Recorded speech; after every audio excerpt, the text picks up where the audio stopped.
Urhobo for Israel, am I buried? Evangelist Dr. Ovedje Ayonuvwe again in Marvel Sound Studio.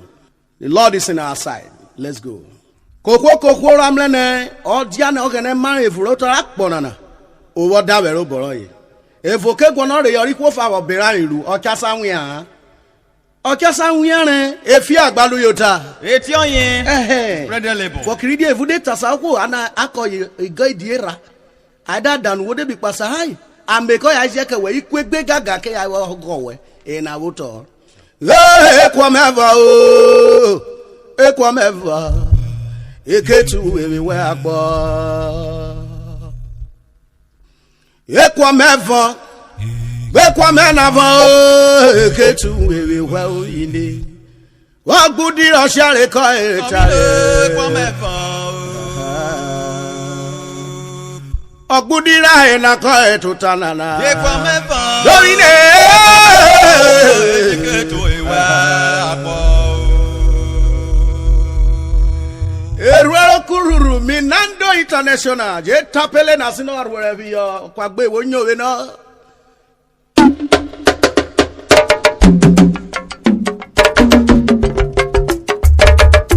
Ori rero mogu.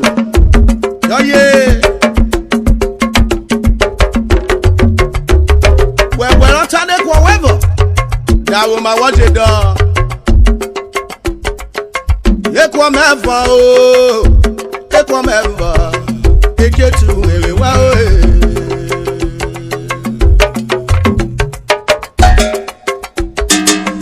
Ekwameva, beku galasi manava, eketu ewe wa o. Urhobo le pari omi o. Ekwameva. Ore memla reka ebeso. Ekwameva.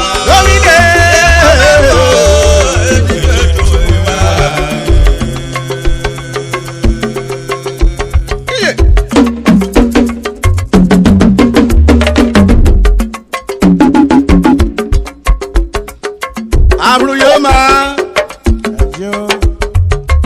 Wakiridie wada rabrogano koine robo yin orin mam oyakewe. Abago.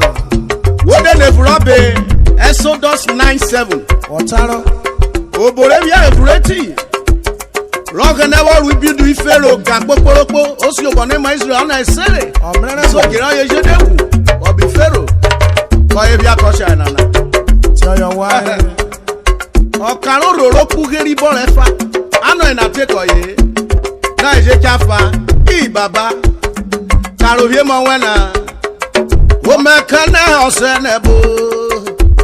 Obore roro cha edufo. O mekana osenebo. Obore roro cha edufo. Okaro roro kugeri boro. Ano iteri na echafa. Okaro roro kugeri bora na itirira na etafa. Ajere jajeke onyoyi. Oko na tata tarawe. Okaro ro fi bare. Osi ti bralo rara o se wirowo. Okaro ro fi bare. Osi ti bralo rara o se wirowo. Felice sasa. Eka mo no okaro ro. Okaroro bunule meri mwa iko. Efojo, kamono iru okaroro. Okaroro bunule meri mwa iko. Tikwori lelire fa, tere roveka. Kunuru okaroro, oni lebe adu. Yo mekane asenebo. Yo bole abo ka etufo. Yo mekane asenebo. Dorile,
wasanabo.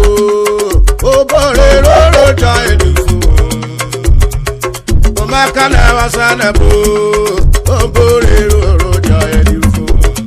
Okalo roro kugeri bara na iteri na ekafa. Kalo roro kugeri bara na iteri na ekafa. Wepi okele. Ajara jaja onyori. Oko atata torowe. Okalo rofi bare. Ojiti bẹ̀rù rárá òṣèré wọ́. Okalo rofi bare. Ojiti bẹ̀rù rárá òṣèré wọ́. Kambo lóru okalo ro. Okalo ro bolo rere mọ ipò. Kambo lóru okalo ro. Okalo ro bolo rere mọ ipò. Tipo ìrọ̀lẹ́ ká. Tírílé líle fa. Olóru okalo ro. Kwaya mẹ́àdó. Mẹ́kẹ́nẹ́ ọ̀sánà bò. Obore roro jọ ẹ̀dùfò. Lórílẹ̀. Mẹ́kẹ́nẹ́ ọ̀sánà bò. Ọ̀nà ilé. Àkàrò roro kúkẹ́rì bọ̀rọ̀ ọ̀nà ìdẹ́yẹ ẹ̀nà ìjàfà.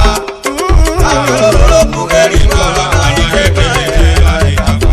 Lórílẹ̀. Yàjàjàjàjà ojórí rẹ̀. Oko àtàtà rọ̀ rẹ̀. Ó pátágbá buhari. Adébíyèrè kìíní abúlé ìsáyè.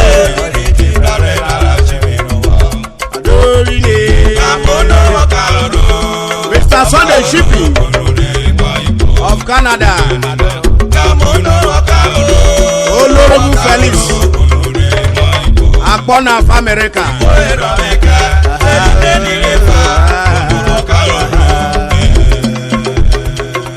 Chiferi Kakpọ́nà.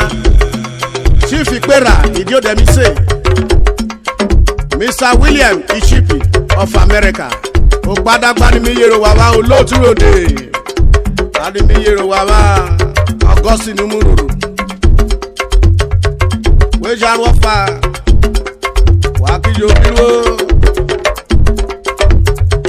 Osebe lọ́bẹ̀ gírẹ́jì òpó jàmí inú. Ọ̀nà kan ṣe ara bò lọ́rí ẹ̀sà. Osare na bo ko yo wa kinyo. Osare la we gra odi yo ko jamienu. Osare la we gra odi yo ko jamienu. Aki deri emi de gbegbe mi ke pasa. Eme ya ro tu ri gra suji ada. Wari adi jo wa para we gra bunu emi o. Osare la we gra odi yo ko jamienu. Osare la we gra odi yo ko jamienu. Osare la we gra odi yo ko jamienu.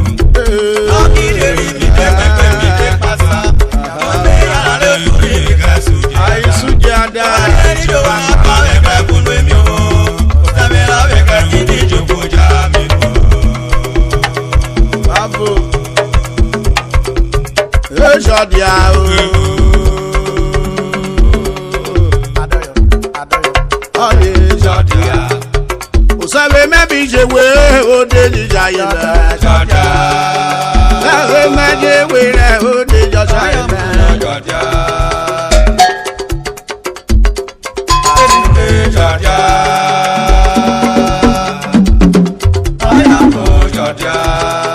When you go, sabe memo bi jewe Jọjà. Sabe memo bi jewe ode rejona Jọjà. Irori miru abi jewe Jọjà. Irwo meje wera irwo mende Jọjà. Jọjà. Adio irwo mende jewe Jọjà. Wewe no we grade mu Jọjà. Ila lodun mende merin muria Jọjà. Ye mu ko etewe Jọjà. Wari o we fokeru wewe wa bore Jọjà. E taro wota kebe wa no ke Jọjà. O solo blu weru ro kawa me dare be goru e Jọjà. O sabe me bi jewe o de daye Jọjà. Jọjà. Jọjà. O ta me bi jewe o de joga me Jọjà. O ko mi juwe ri ari de mu ibi to Jọjà. One Ado tameje we aboshi madam. Emu kaya bite we aproko mi. Aproko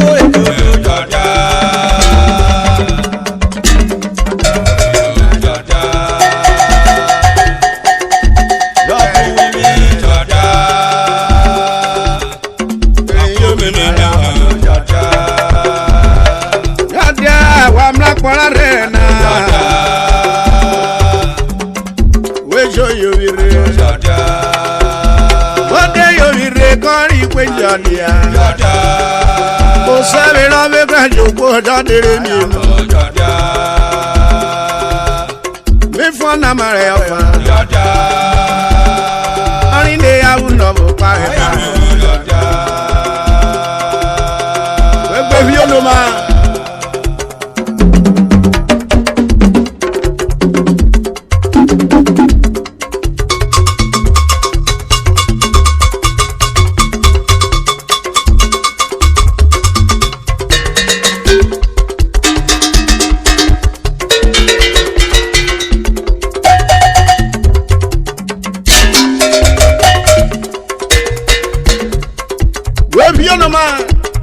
Chief Simon Nkwo Ogboyi alias Sisi Kotebu and me yeri kweri marriage omoran iwado Oyotare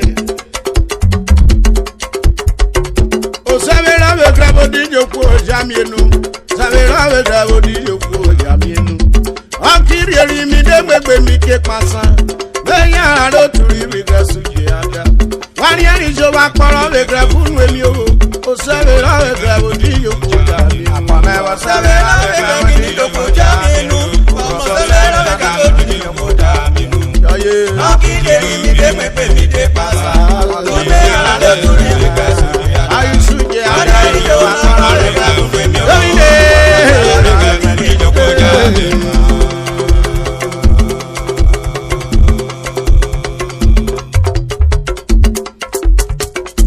Robo mevi Nigeria be sokore pare. Osha ina na radio sana. Igwo ke ya jake wi sana. Aye na be oja. Osha na ko je we free freeze. I freezer I wo ri kan yo roro. Kero bolo ga leru emu adokyo bo. Ero wa kiri mi o mi Joshua na. Igbe. Aye na be kare ko fa aye re. Ana ye na ka woriyan yo woriyan meriyan yo dey rabi osiwo gose oyo ko reru efu ti freezer na ti ko yo wa se bo na ye na konta ne wo kan ro me function we na kugbe no ne yere ofa ye na wa ro baba iko ni be kori kidi akisere ina pa ke wa ri ruperiwo Joshua na jo efu ti freezer na aboran ye je jiori sien aboran jiori Uyomira ye se primiri ana ike gbe bi etile. Ko he fa ki afioto. Obo ho. Obo we fere uyomira se primiri awe se primiri aye na konta ni tu. Wo si o manu etile. Hey! Opemu. Okolodo.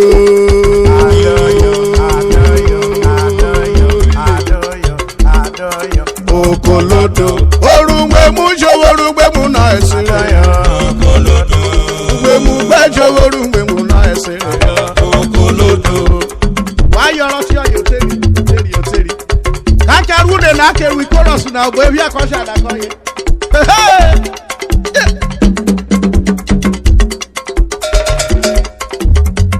Asoro ogwa Okolodo gbede ode kwoma Asoro ogwa Amorodo gbede ode kwoma Okolodo eri mi muro aragbo ni ikorun airi muro Agbamu ipipe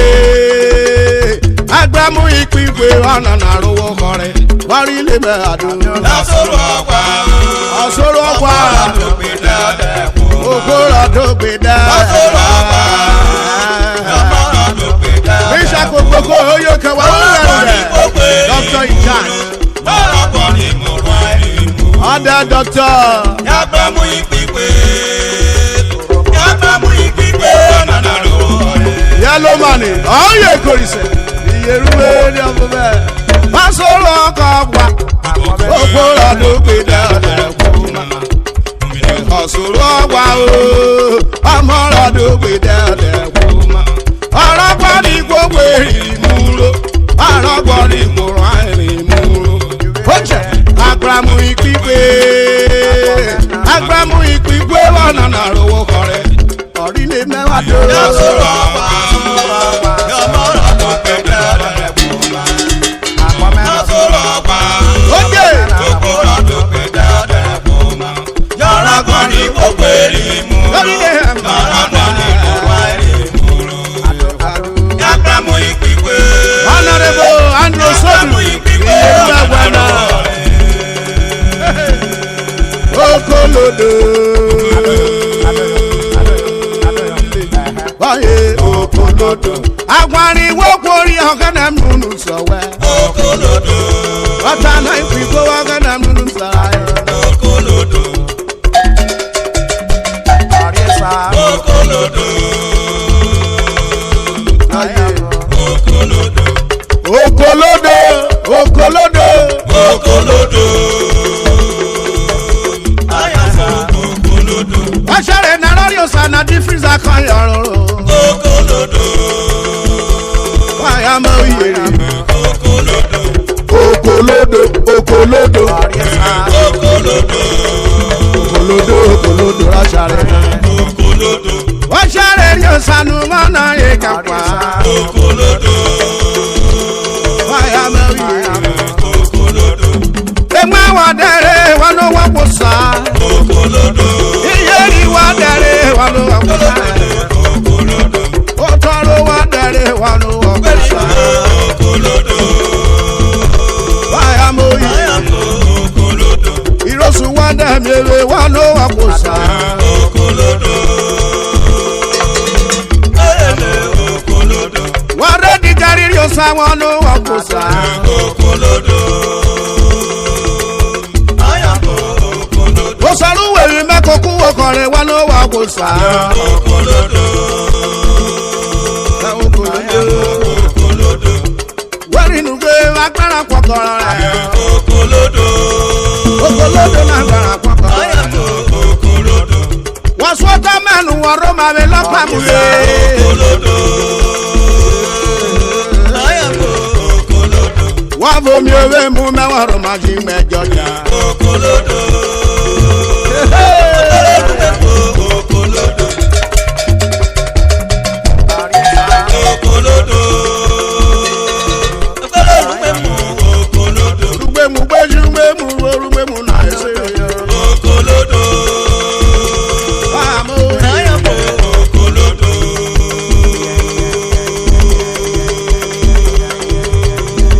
View is Engineer Tony, can I see the time? Here is it. Agba Wawere.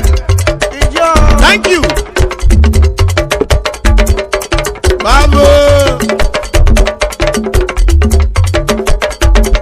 Okay.